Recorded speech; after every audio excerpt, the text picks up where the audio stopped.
हिंदवी स्वराज्याचे दुसरे छत्रपती धर्मवीर छत्रपती श्री संभाजी महाराज यांच्या बलिदान दिवसानिमित्त बुधवारी मूकपदयात्रेद्वारे आदरांजली वाहण्यात आली.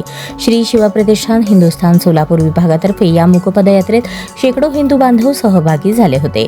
धर्मवीर छत्रपती श्री संभाजी महाराज यांची समाधी असलेल्या श्री क्षेत्र वढू बुद्रुक येथून मूकपदयात्रेसाठी मशाल प्रज्वलित करून आणण्यात आली होती. परिवहन समितीचे माजी सभापती जयेश साळुंखे यांच्या हस्ते शिवस्मारक येथे मशालीचे आणि भगव्या ध्वजाचे पूजन झाल्यानंतर मूकपदयात्रेस प्रारंभ झाला. यावेळी नगरसेवक संजय कोळी, नगरसेवक राजकुमार पाटील, महादेव गवळी, सागर रत्नुरे उपस्थित होते. शिवस्मारक पासून निघालेली मूकपदयात्रा भागवत चाळ, पत्रा तालीम, सळई मारुती मंदिर, वडार गल्ली, बाळीवेस, विजयी चौक, श्री शिवगंगा मंदिर, बलिदान चौक मार्गे महानगरपालिका शाळा क्रमांक 2 जवळ विसर्जित झाली. या ठिकाणी धर्मवीर छत्रपती श्री संभाजी महाराजांना पुष्पहार घालून बलिदान दिवसानिमित्त अभिवादन करण्यात आले. प्रेरणा मंत्राने कार्यक्रमाचा प्रारंभ झाला. यावेळी श्री संभाजी सूर्यहृदय श्लोक मालिका सामूहिकरित्या म्हणण्यात आली. यावेळी इतिहास व्याख्याते केदार केसकर यांनी धर्मवीर छत्रपती श्री संभाजी महाराज बलिदान मास या विषयावर मार्गदर्शन केले. ध्येय मंत्राने कार्यक्रमाचा समारोप झाला. या प्रसंगी